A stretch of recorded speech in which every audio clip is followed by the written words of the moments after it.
So the big difference between angels and VCs is when you're just an angel investor, alone or in a group, and one of those issues comes up, you may want to dig in and ask some more questions. But if you don't like the answers, the default is to say no. Right? I started with that. Right? You're going to look at hundreds of companies. Most of them are going to have some flaw like this, or one I'm not going to get to today. But they're going to have a flaw, and you're just going to say no, or you're just not going to like it for some reason.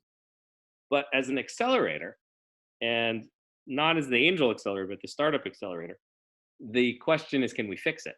So in the startup accelerator, we're bringing in companies from around the world. We're bringing in companies for 2 months, and we're working with them every day.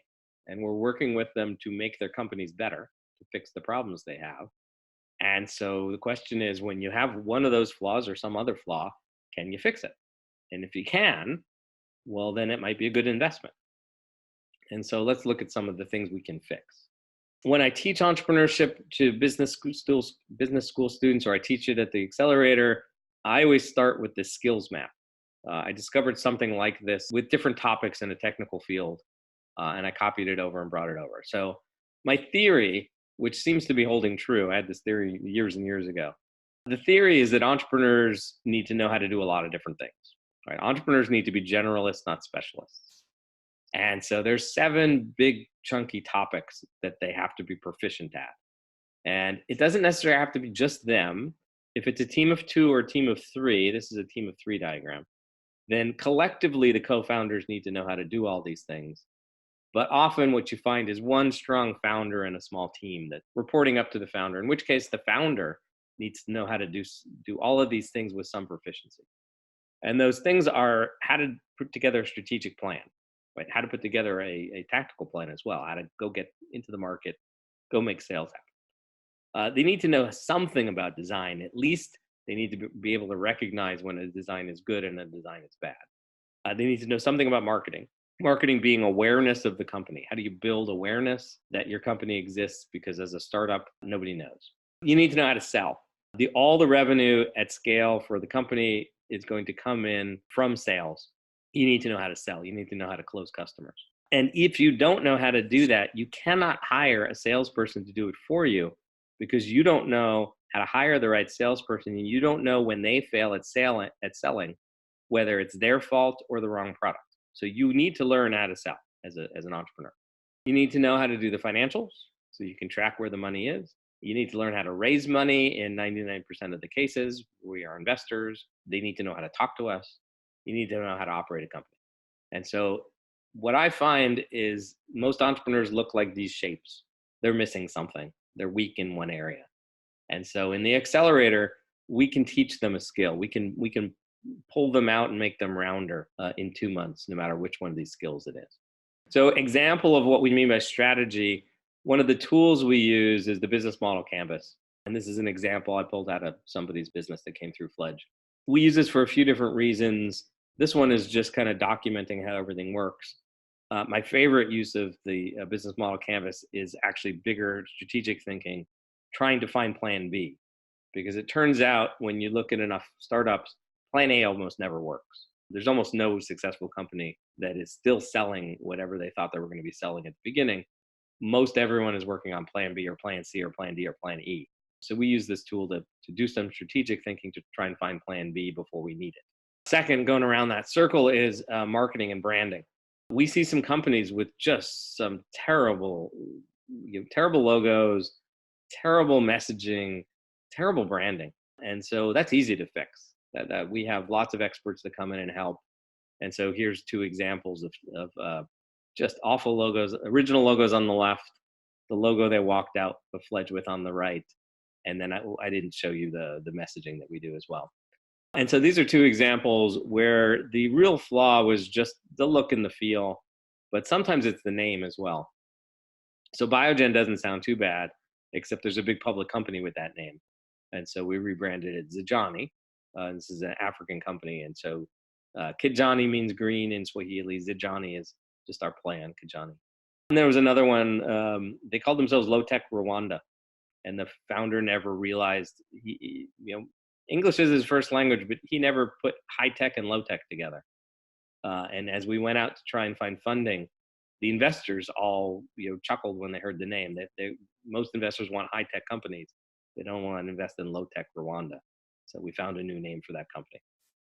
I said one of the issues is financial modeling. You need to know how to not just keep track of accounting and bookkeeping. You need to know how to actually predict the future and put together a future prediction of what the company could look like in a few years, and then know how to use the spreadsheets to track that in real time. Well, in 2 months, we can put together a really strong, well thought through financial model. So again, here's an example of that. How to talk to investors. So fundraising, the whole process, the opposite process that I'm teaching you guys, I teach to the entrepreneurs. So what does a pitch deck look like? What information do you put in a pitch deck? What does that look and feel like? How many slides is it? How do you decide how much information in what order do you present that in? And this is an actual example that when the entrepreneurs walk in, they make slides like on the left, more often than not. That's not the worst example I could find, but it's amusing. And then we teach them how to tell their story with more pictures and fewer words. Well, no fewer words here, but in pictures with as few words as possible. And so that's just an excerpt to show the quality difference. But we also teach them where funding comes from and why investors invest and what forms it's invested in, and everything around what we call the realities of funding. And then there's more. We iterate on the company's business models. So one of the interesting parts, if you think of angel investing versus accelerators and what stage they're in, the accelerator applicants are usually a little bit earlier, not tons earlier, but just a little bit earlier and a little bit more flexible about trying new things. When you're pitching as an entrepreneur, when you're pitching an angel, you're telling them, I know what I'm doing. This is how I'm doing it. This is why it will work. Please fund me. When you come into an accelerator, the dialogue is different. It's, here's what I'm doing. Here's why I think it's the right answer. But I'm open to trying new ideas and thinking about new ideas and testing new ideas. And one of the key new ideas is just how do you charge the customers? What is the business model around the business? So we often iterate on that. Other pieces are, how do I build out the team? How we usually get the CEO in, CEO founder. How do you teach this CEO founder who probably never ran a department of 10 before or 100 before, how to build out the business and how to be the leader of that company? So that's something we work on. Again, one big divide, when you're seeing a deal as an angel, if it's not incorporated, you pass. There's nothing for you to invest in. In the accelerator, we just do the deal with the individual and work on the legal structure while they're in-house. We've redone legal structures and done them from scratch, and that's easy. Lawyers are easy to find to do that kind of work. That would be a red flag for an angel investment, and it would not even be a flag for an accelerator. We have some companies that are trying to work in multiple countries.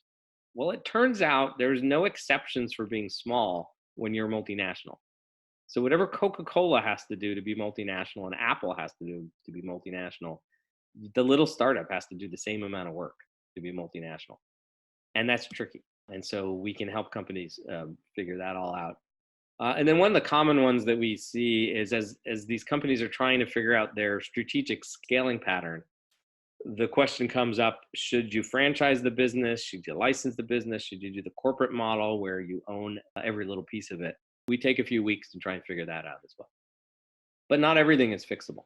Not everything in that list that I showed you, and not everything that we see in companies is actually fixable in 2 months.